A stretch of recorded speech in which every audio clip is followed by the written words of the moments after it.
De partout où vous nous suivez, nous vous saluons dans le nom précieux de Jésus.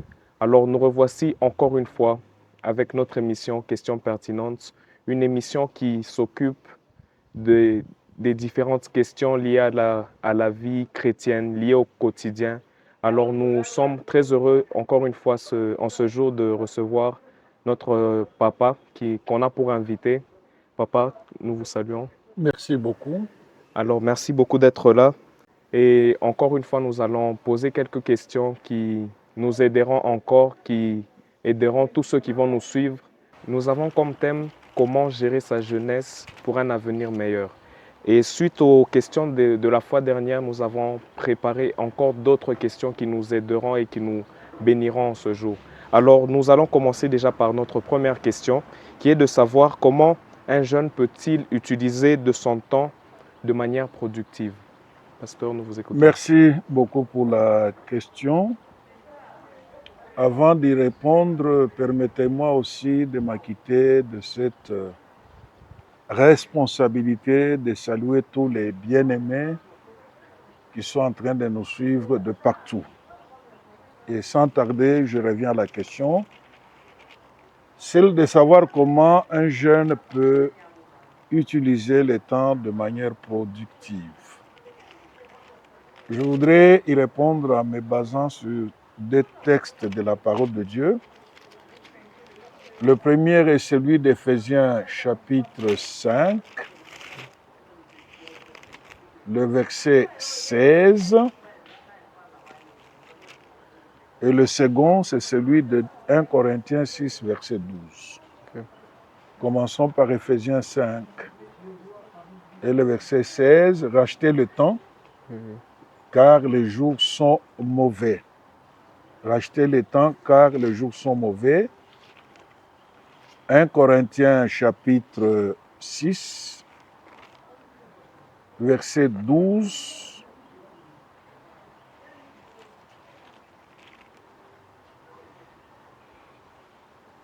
Tout m'est permis, mais tout n'est pas utile.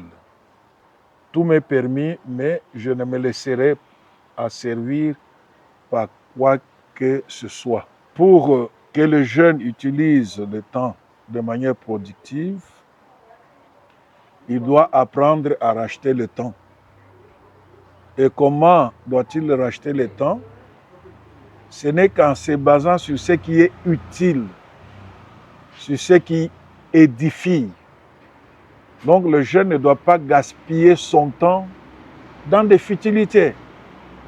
Il y a des jeunes qui gaspillent leur temps, par exemple, dans le sport, dans des discussions inutiles, dans des discussions folles, dans les sports, dans bien d'autres choses, peut-être même dans les festivités interminables, au lieu de mettre à profit ce temps-là. D'abord, pour s'occuper de son Dieu et de son œuvre, et aussi de passer à des activités qui sont utiles à sa vie, au lieu de gaspiller le temps à bien des futilités comme nous le voyons. Voilà comment je peux répondre à cette question. En tout cas, merci beaucoup, papa, pour cette intervention très bénéfique. Alors, nous passons à notre question suivante, qui est de savoir quel est l'impact de l'obéissance aux parents. Quel est l'impact de l'obéissance aux parents? Nous le trouvons dans Éphésiens chapitre 6, versets 1 à 3. Il est écrit: « Enfants, obéissez à vos parents selon le Seigneur, car cela est juste. Honore ton père et ta mère. »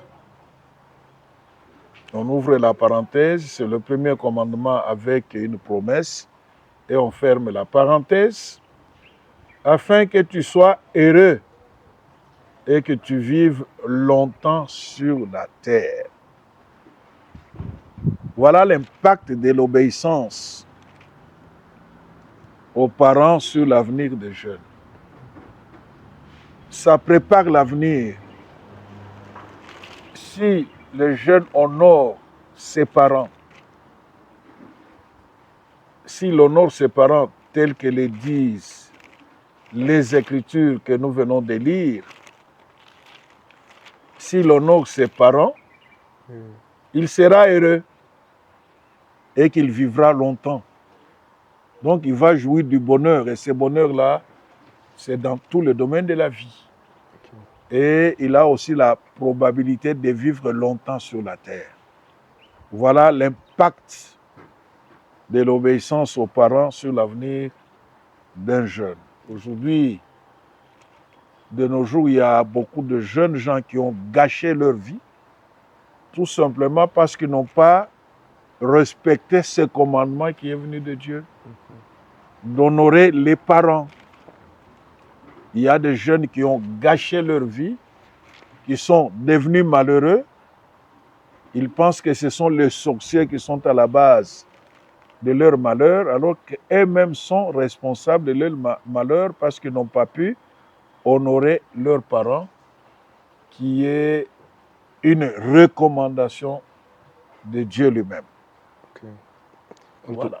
Merci beaucoup, papa. Et la question suivante est de savoir comment transformer ses faiblesses et ses échecs pour gérer son avenir. Bon, comment transformer ces faiblesses et ces échecs pour transformer ces échecs en force pour transformer son avenir? Oui. C'est ça la question. C'est ça la question, oui, voilà. Je dirais d'abord, une faiblesse reste une faiblesse et un échec reste un échec. Je ne pense pas qu'il s'agisse de transformer les échecs en force, mais je pense qu'il faut s'en servir et les éviter. S'en servir pour les éviter et se tourner vers Dieu. Je crois qu'il y a un exemple qu'il y a dans la parole de Dieu de cet homme, Paul, dans 2 Corinthiens 12 et le verset 9.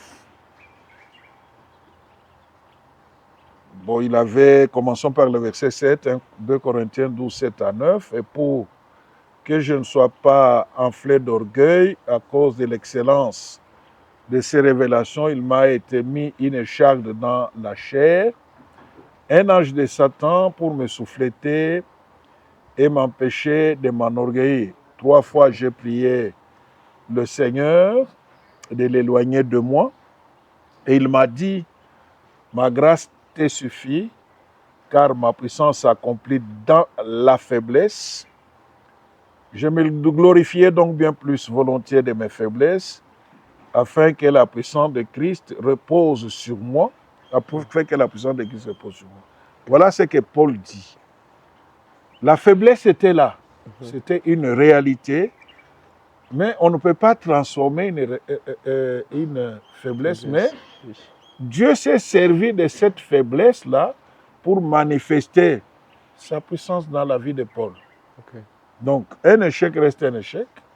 Tout ce comme je l'ai dit, une faiblesse reste une faiblesse. Il faut seulement voir quelles sont les raisons de cette faiblesse, quelles sont les raisons de ces échecs, les éviter de manière à ce qu'à préparer l'avenir. Si ces échecs sont là, ils ne peuvent pas se transformer en un bon avenir. Il faut voir tout simplement s'il y a des échecs dont nous sommes responsables.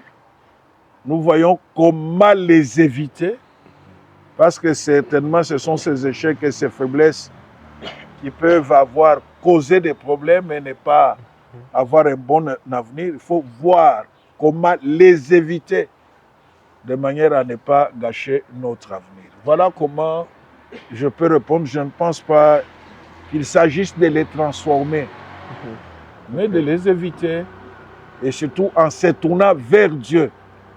Parce que l'apôtre Paul ici s'est tourné carrément vers Dieu, qui lui a dit que ma puissance, ma grâce te suffit, car ma puissance s'accomplit dans la faiblesse. Donc, Paul s'est laissé entre les mains de Dieu. Et cette faiblesse que l'apôtre Paul avait, c'était une faiblesse que Dieu avait voulu. parce qu'il voulait les maintenir à un certain niveau afin qu'ils ne soient pas orgueilleux. Voilà comment je peux répondre. En tout cas, encore une fois, merci pour cette très bonne intervention. Et la question suivante, c'est de savoir pourquoi la persévérance est-elle importante, est-elle essentielle dans la jeunesse? Pourquoi la persévérance est-elle essentielle dans la jeunesse? Dans Galates 6, 9, il est écrit « Ne nous lassons pas de faire le bien, car nous moissonnerons au temps convenable si nous ne nous relâchons pas. » Okay.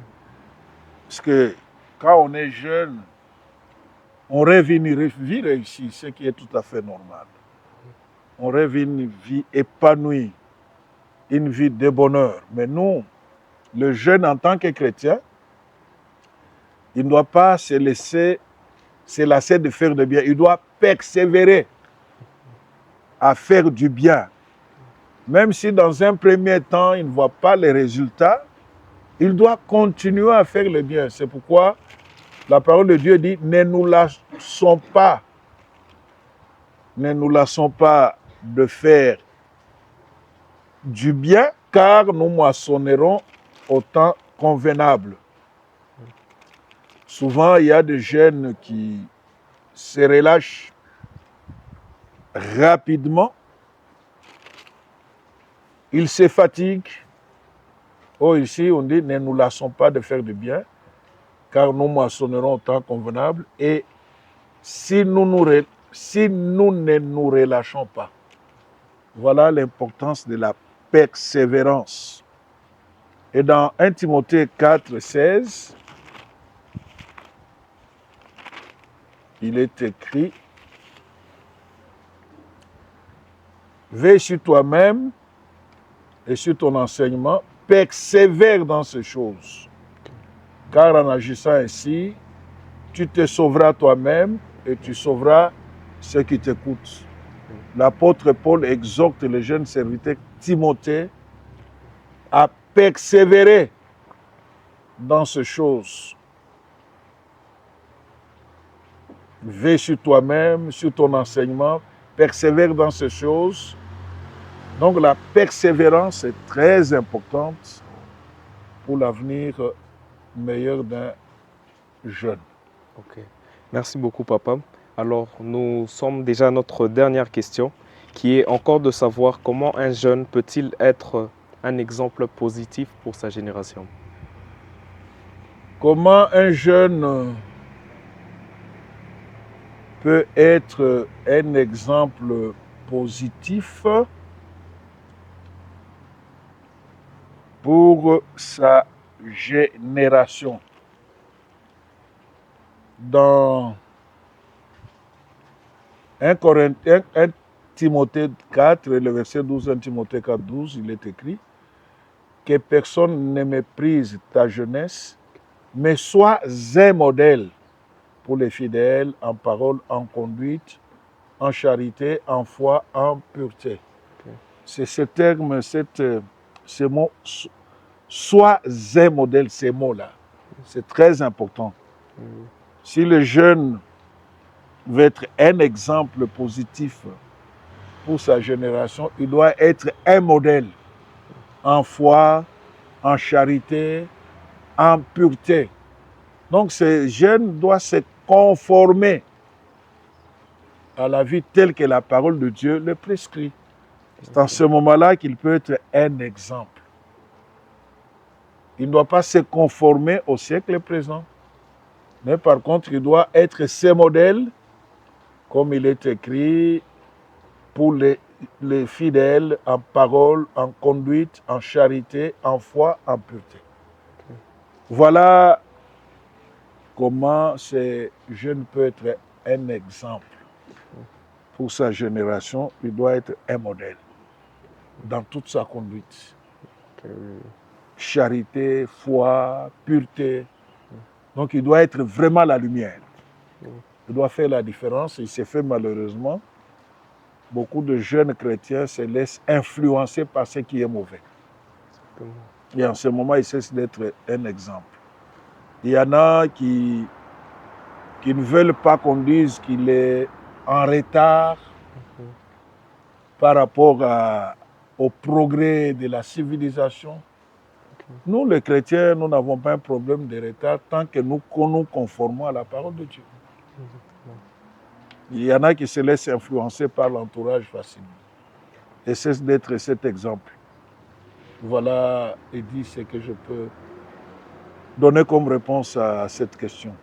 Ok, nous bénissons le Seigneur pour ces différentes interventions. Alors, comme nous avons souvent l'habitude de vous demander, pasteur, quels conseils vous pouvez donner à cette jeunesse actuelle? Bon, j'exhorte seulement la jeunesse chrétienne Okay. à ne pas se laisser influencer par n'importe quoi. Tout m'est permis, tout n'est pas utile. Je ne me laisserai pas servir par quoi que ce soit. Les jeunes ne doivent pas se laisser asservir par la manière de vivre le monde. Les jeunes ne doivent pas être esclaves des vedettes, des stars de football, de cinéma. De ces gens-là, les jeunes ne peuvent pas copier un modèle. Mais c'est fait que malheureusement, beaucoup de jeunes ont pour idole, ils ont des idoles, qui sont des stars de cinéma. Il y en a même qui vont très loin, qui sont des stars, même dans des sports tels que les catch. Ils ont des stars tels que le football. Ils ne jurent que par certains stars dans le monde sportif. Alors que ces gens-là sont des gens immoraux, de qui les jeunes ne peuvent pas recevoir des leçons. Mais malheureusement, les jeunes gens sont influencés. Parfois, il y en a qui sont influencés par le monde politique. Oui. Même quand tout ne va pas dans ce monde politique, il y a des jeunes gens qui sont entraînés, qui n'en soient pas ainsi pour les chrétiens. Un chrétien doit se conformer à la parole de Dieu pour qu'il soit véritablement lumière et qu'il soit comme un flambeau qui brille au milieu d'une génération perverse et corrompue. C'est ça la grande responsabilité de la jeunesse chrétienne. Être des flambeaux au milieu d'une génération perverse et corrompue. Okay. Avec l'aide du Saint-Esprit. Voilà par quoi je peux terminer. En tout cas, merci beaucoup, papa. C'est ainsi que nous clôturons notre thème qui était comment gérer sa jeunesse pour un avenir meilleur. Nous disons merci à notre pasteur d'avoir pris le temps de nous faire part, à répondre à nos différentes questions par ses interventions. Et nous vous disons à la prochaine pour notre thème qui viendra encore, qui sera annoncé très bientôt. Donc nous vous donnons rendez-vous encore et encore. N'hésitez pas de partager, de commenter, de transmettre la vidéo à vos proches, à tout votre entourage. Et nous vous disons un grand merci. Que le Seigneur vous bénisse.